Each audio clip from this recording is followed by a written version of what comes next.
Waalaikumsalam warahmatullahi wabarakatuh. Waalaikumsalam.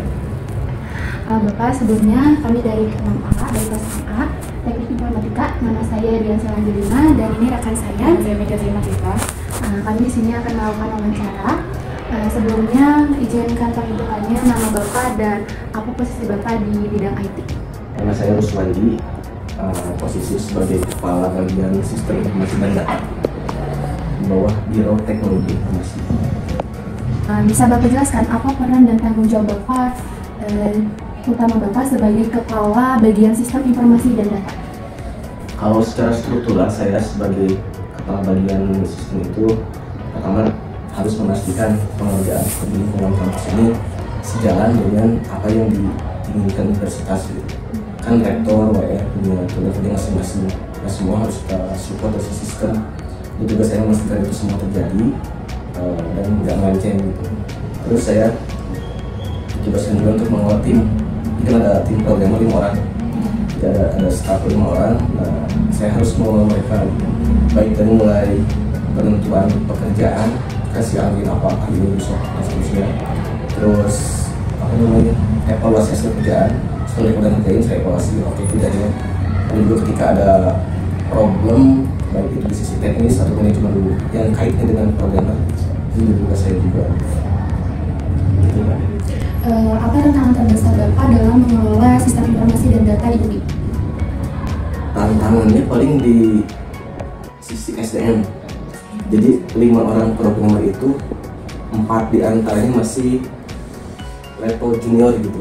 Ada yang masih magang, ada yang baru lulus kemarin 2 orang, ada juga yang masih ya, 4 itu masih junior lah gitu, belum masuk ke intermediate apalagi senior. Jadi tantangannya itu ya bagaimana caranya mereka bisa survive gitu ya, bisa meningkat juga kemampuan codingnya. Terus yang pasti ya saya harus ikut membimbing, mengarahkan apa yang harus mereka pelajari supaya nantinya bisa dipakai buat ngerjain tugasnya gitu. Itu yang sisi manajemen perorangan gitu. Terus tantangan selanjutnya menjelaskan kompleksitas pengembangan sistem ke yang bukan orang IT gitu.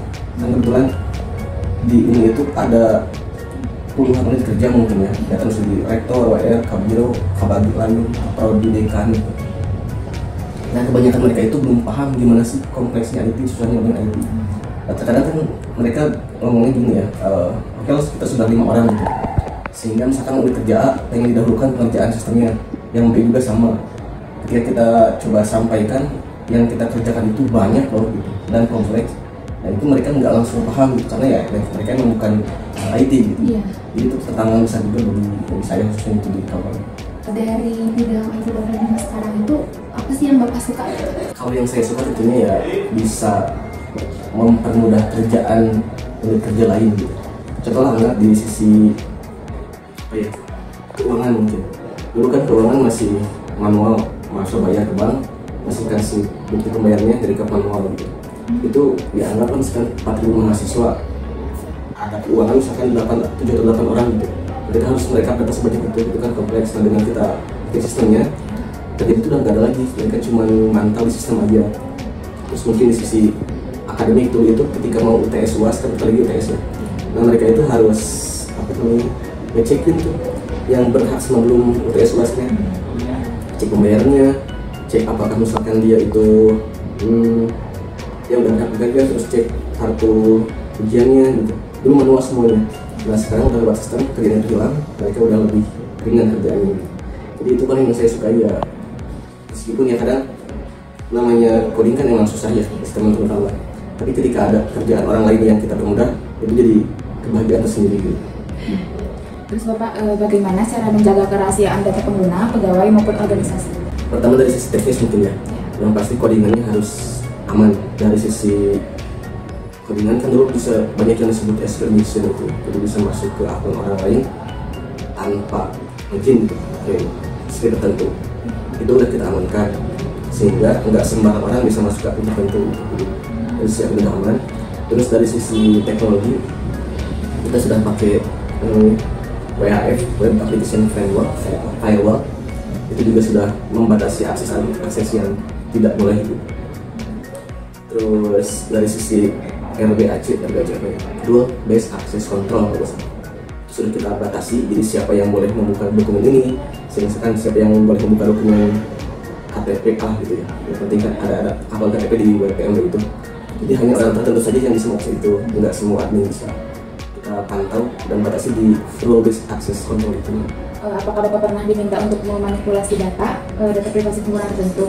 Terus bagaimana Bapak bisa menyikapi permintaan tersebut? Kayaknya belum sih, paling yang pernah diminta itu masuk ke akun mahasiswa atau dosen tertentu gitu, tanpa si izin mahasiswa atau dosennya untuk misalkan melihat apakah ada transaksi tertentu. Tapi biasanya suka saya salah sih.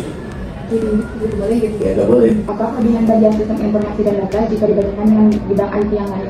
Kebetulan kita cuma ada 2 bagian ya, bagian sistem informasi data sama bagian infrastruktur jaringan.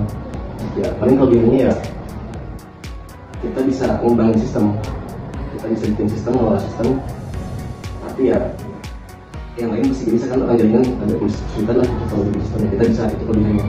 Apa kekurangan atau tantangan yang cukup berat dihadapi dari profesi Bapak saat ini? Tapi kurang kita ya, kita nggak paham jaringan. Saya pun kalau diminta bikin kabel nggak bisa. Ya, Kemudian ya Bapak yang bisa kami perkenalkan terkait profesi Bapak di kabar PSI dan juga kelebihan dan kekurangan dari profesi Bapak saat ini. Mungkin kami